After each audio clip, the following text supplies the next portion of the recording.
Old man.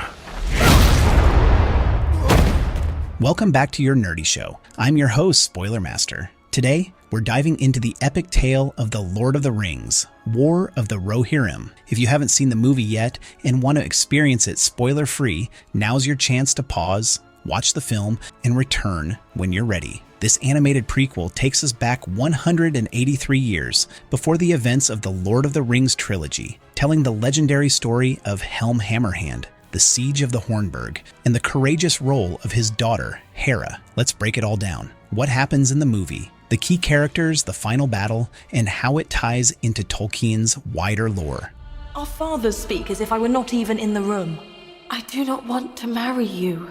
The setting, Rohan's darkest hour. The story of the Lord of the Rings, War of the Rohirrim, takes place during a time of political instability and growing threats to the kingdom of Rohan, nearly 2 centuries before the events of the Lord of the Rings. At this point in history, Rohan is a relatively young kingdom, still finding its place among the powers of Middle-earth. However, it faces dire challenges that threaten its survival, both from external enemies and internal divisions. Helm Hammerhand, the 9th king of Rohan, sits on the throne. Helm is a larger-than-life figure, renowned for his physical strength and unyielding determination. Despite his imposing presence, his reign is fraught with difficulties. Tensions with the neighboring Dunlendings, an ancient rival people of Rohan, have reached a boiling point. The Dunlendings view Rohan as invaders who stole their lands generations ago when Gondor gifted the plains of Calenardhan to the ancestors of the Rohirrim. For centuries, resentment has simmered, but now it threatens to erupt into full-scale war. At the heart of this tension is Freka, a Dunlending lord with partial Rohirric ancestry. Freka wields influence both among his own people and within Rohan's borders, making him a dangerous figure. Seeking to consolidate power, Freka arrives at Helm's court in Edoras, accompanied by his son Wulf and his general Targ. Freka proposes a marriage alliance between Wulf and Helm's daughter, Hera, under the pretense of uniting their factions and strengthening the realm. However, Freka's true intentions are far more sinister. He seeks to exploit this marriage to gain control over Rohan and ultimately overthrow Helm. Helm, who values honor and loyalty above all else, immediately sees through Freka's scheme. Tensions rise as Freka openly criticizes Helm, accusing him of planning to weaken Rohan by aligning with Gondor. Freka believes that Helm wants to marry Hera to a Gondorian lord, strengthening ties with Gondor at the expense of the Dunlendings. The debate quickly escalates into a confrontation, as Freka's arrogance provokes Helm's legendary temper. Helm challenges Freka to a duel, and though Helm emerges victorious, he accidentally kills Freka in the process. This act, though unintentional, sets off a chain reaction that plunges Rohan into chaos. Wulf, Freka's son, is devastated by his father's death. His grief quickly turns to fury, and he swears revenge on Helm and the kingdom of Rohan. Wulf departs, vowing to return with an army to claim what he believes is rightfully his. Over the following years, Wulf gathers his forces, rallying the Dunlendings and enlisting mercenaries from Harad and other distant lands. He even gains the loyalty of Southron warriors, who bring war beasts like Mumakil to his cause, further bolstering his strength. Meanwhile, Helm must contend with the fallout of his actions. The killing of Freka deepens the divide between Rohan and the Dunlendings, exacerbating tensions along the borders. Helm's court is also fraught with challenges, as some nobles question his judgment and loyalty to the kingdom. Among these dissenters is Lord Thorn, a supposed ally who secretly conspires with Wulf to weaken Rohan from within. Within this tumultuous environment, Hera begins to emerge as a key figure. Helm's only daughter, Hera, is unlike most women of Rohan. She is a skilled rider and a capable fighter, traits that set her apart in a patriarchal society where women are expected to adhere to traditional roles. Hera's strength, both physical and mental, becomes crucial as the kingdom descends into war. Rohan, once a proud and thriving kingdom, now faces its darkest hour. Wulf's forces are on the march. Helm's leadership is tested at every turn, and the people of Rohan must rally together to survive a conflict that will shape their future for generations to come. The stage is set for a legendary tale of courage, sacrifice, and resilience, a tale that will echo through the halls of Middle-earth for centuries. Songs of this day are sung. We will fan!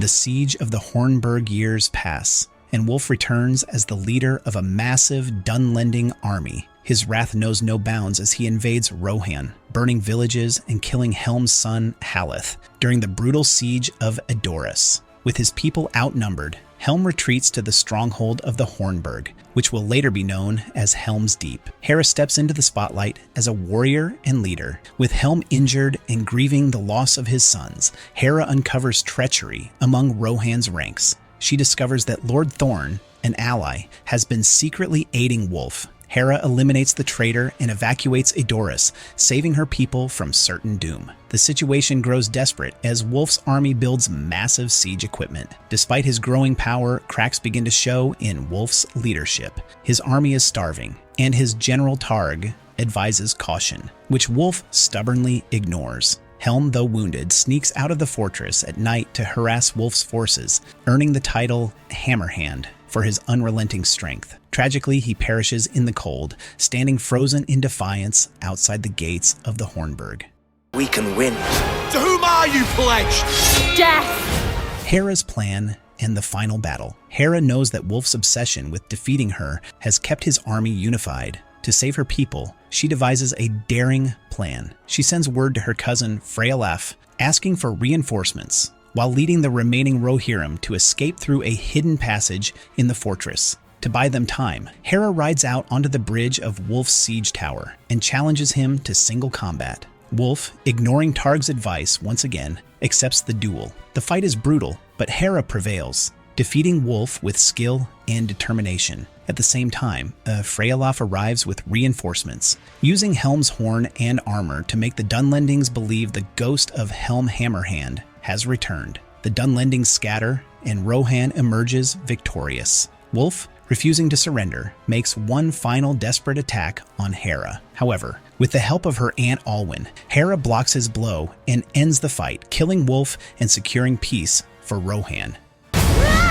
Only at the utmost end of need, as Tolkien would say. The aftermath. The legacy of Helm and Hera. With the conflict over, Freylaf takes up the crown as Rohan's new king. He is the ancestor of Theoden and Eowyn, carrying the legacy of Helm Hammerhand into the age of the War of the Ring. The fortress of the Hornburg is renamed Helm's Deep in honor of Helm's sacrifice. Hera, however, chooses a different path. Despite her heroism, she doesn't stay in Rohan as a leader. Instead, she receives a letter from Gandalf, who seeks her aid in a new mission. The letter hints at the growing shadow of Sauron and the early search for the One Ring. Hera departs, leaving her life in Rohan behind to continue her journey as a hero in Middle-earth. He's dead.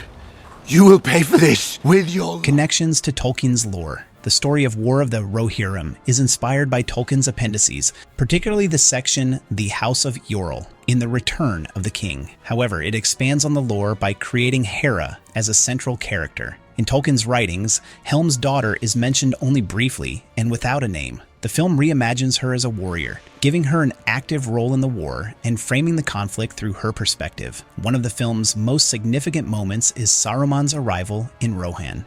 After the war, Saruman visits Isengard, sweet-talking his way into taking control of the fortress. This moment, lifted directly from Tolkien's appendices, foreshadows his eventual betrayal of Rohan during the events of the Two Towers. The filmmakers even use archival recordings of Christopher Lee's voice to bring Saruman back to life, making his cameo a poignant nod to the late actor's legacy.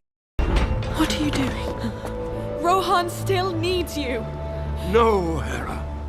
What happens to Hera after the War of the Rohirrim? Hera, the fierce and determined daughter of Helm Hammerhand, emerges as the hero of the Lord of the Rings. War of the Rohirrim. Her journey, though rooted in the lore of Middle-earth, is largely an untold story, as her character was created to bring a new perspective to this epic chapter of Rohan's history. While J.R.R. Tolkien's original writings mention Helm's daughter briefly, the movie expands her role into that of a warrior, a leader, and a symbol of hope for her people. But what happens to her after the events of the film? In the end, Hera's life is one of freedom and purpose. She carries with her the memories of her family, the weight of her victories, and the scars of her struggles. With Gandalf as a potential ally, Hera's future holds the promise of new adventures, new battles, and perhaps a role in the larger story of Middle-earth. While her name may fade from the historical records, her legacy as a warrior and a protector of Rohan will live on in the hearts of her people. You can choose how this ends. Our nerdy thoughts. The Lord of the Rings. War of the Rohirrim is a powerful addition to Middle-earth's mythology. It honors Tolkien's work while exploring new stories and characters, with Hera standing out as a symbol of strength, resilience, and agency. What did you think of Hera's story and how it ties into the larger Lord of the Rings saga? Let us know in the comments, and if you love exploring Middle-earth, make sure to like, subscribe, and hit the bell icon so you don't miss our next deep dive. Thanks for watching, and until next time, may the stars shine upon your path. No, what the heck, I'll laugh anyway.